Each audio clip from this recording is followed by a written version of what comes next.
Professor Savin Singh अपनी geography की lecture series में आप सभी लोगों का स्वागत करता हूं। आज हम शीतोष्णकटिबंधीय चक्रवात टेम्परेट साइक्लोन के विभिन्न एस्पेक्ट्स पर चर्चा करेंगे।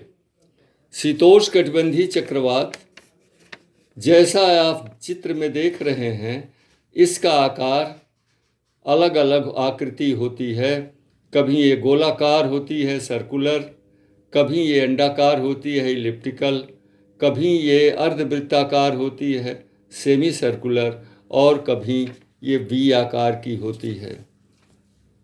शीतोष्णकटिबंधीय चक्रवात के क्षेत्रीय विस्तार में भी पर्याप्त अंतर होता है। इसकी व्यास 150 किलोमीटर से 3000 किलोमीटर और विस्तृत चक्रवात का क्षेत्र 10 लाख स्क्वायर किलोमीटर तक हो जाता है। There is a lot of variation in the shape and size of temperate cyclones. The shape varies from circular to semicircular, elongated, elliptical, and V-shape. The diameter ranges from 150 kilometer to 3000 kilometers.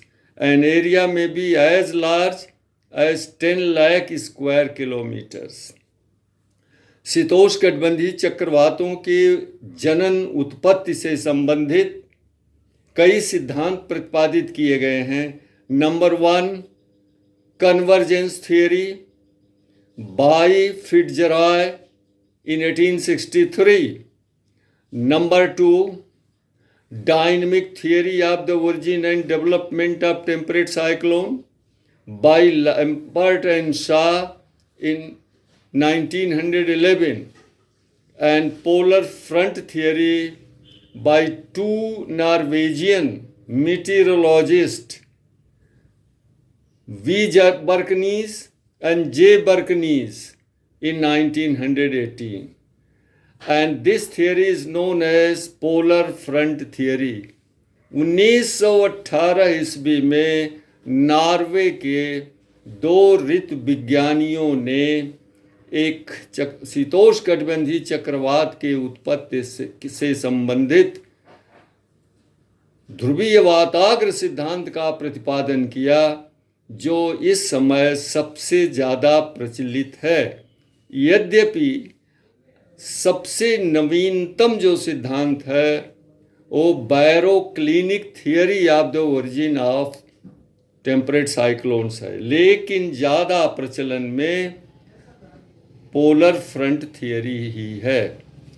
अब हम चर्चा करेंगे शीतोष्णकटिबंधीय चक्रवात के उत्पत्ति से संबंधित। शीतोष्णकटिबंधीय चक्रवातों का जो क्षेत्र होता है, जहाँ ये विकसित होते हैं, वो 35 डिग्री से लेके 65 degree north latitudes and south latitudes के बीच में होता है, और 60 डिग्री टू 65 डिग्री लैटिट्यूड्स के पास जब ठंडी, भारी और शुष्क ध्रुवीय हवाएं और गर्म, हल्की आर्द्र दक्षिणी पश्चिमी हवाएं अभिसरित होती हैं, तो वाताग्र का निर्माण होता है। अब polar front is form because of convergence of north eastern polar cold, dry and heavy air mass and southwesterly warm, light and humid air mass in the northern hemisphere. इसी तरह से दक्षिणी गोलार्ध में भी होता है। अब ये दोनों वायु राशियाँ एक दूसरे के क्षेत्र में प्रवेश करती हैं, जिस कारण लहर नुमा वाताग्र का निर्माण होता है। These two opposite air masses in terms of temperature, air pressure, density, humidity and wind direction try to trespass in the territory of one another, with the result a wavy front is formed.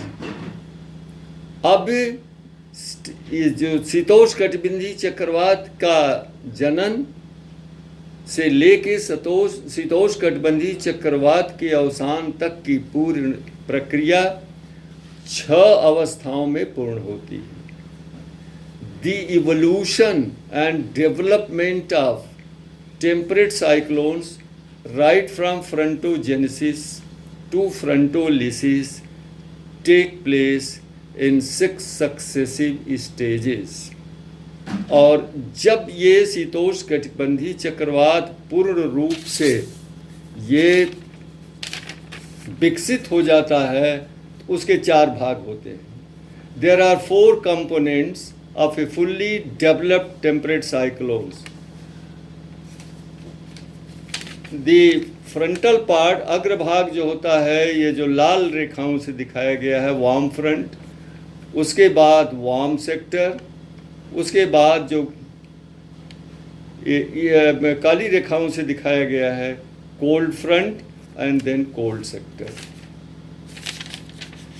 ये चारों भागों से मौसम में विविधता होती है और there are dramatic changes in weather conditions when a fully developed temperate cyclone passes from a particular area.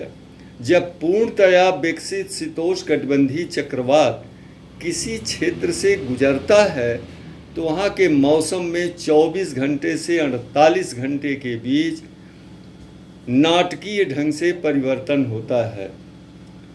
जैसे जब उष्ण वाताग्र, गर्म वाताग्र, वार्म फ्रंट नज़दीक होता है तो अमुक स्थान में तापमान में वृद्धि प्रारंभ हो जाती है, वायुदाब घटने लगता है, आकाश में सिरस और सीरोस्ट्रेटस हल्के बादल छा जाते हैं और रात में चंद्रमा के चारों तरफ हैलो बन जाता है. The arrival of war front is heralded by the covering of sky by cirrus and cirrostratus clouds, rise in temperature, fall in air pressure, and formation of halo, halo around the moon during the night. और जब warm front आ जाता है तो वर्षा प्रारंभ हो जाती है, लेकिन वार्म फ्रंट के साथ होने वाली वर्षा धीरे धीरे होती है और लंबे समय तक होती है. क्यों? क्योंकि गर्म हवा वार्म फ्रंट के सहारे धीरे धीरे ऊपर उठती है. The precipitation associated with warm front occurs slowly but for a longer duration because the warm air rises slowly. After the passage of warm front, there comes warm sector. यानी उष्ण वाताग्र के वार्म फ्रंट के गुजर जाने के बाद warm sector आता है. The sky becomes clear, cloud disappear. The easterly direction of wind during warm front changes to southeasterly and southerly direction, and there is sudden rise in temperature, fall in air pressure, and very clear and pleasant weather conditions. तो उष्ण वृत्तांश के warm sector के आने पर बादल छट जाते हैं, आकाश साफ हो जाता है, तापमान में अचानक वृद्धि होती है, वायुदाब घटने लगता है. वार्म फ्रंट के साथ जो वायु की दिशा पूर्वी थी अब वो दक्षिणी पूर्वी और दक्षिणी हो जाती है. मौसम खुला और सुहाना हो जाता है. Then after the passage of warm sector there comes cold front on the observation point. There is again cloudiness in the sky. The clouds become very dense and they become cumulonimbus. During warm front, the cirrostratus clouds were changed into nimbostratus clouds. Now the nimbostratus clouds have changed into cumulonimbus clouds. और चूंकि cold front के सहारे हवा भारी होती है, इसलिए गर्म हवा को बड़ी तेजी से ऊपर धकेलती है, तो गर्म हवा तेजी से ऊपर उठती है, इसलिए वर्षा तेज होती है, मूसलाधार होती है, लेकिन थोड़े समय के लिए होती है. Since the cold air along the cold front is heavier, it pushes the warm air rapidly upward, and therefore there is heavy downpour, heavy precipitation, but of short duration. There is a cloud thunder and lightning. बादलों की गरज और बिजली की चमक के साथ यह वर्षा होती है.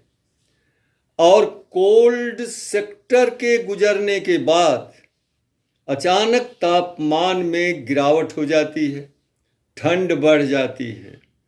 लोग कहते हैं कि जब बदली गलेगी तो हड्डी हिलेगी, तो बदली गलती नहीं है. When the clouds go away, when the sky becomes clear of clouds, then what happens?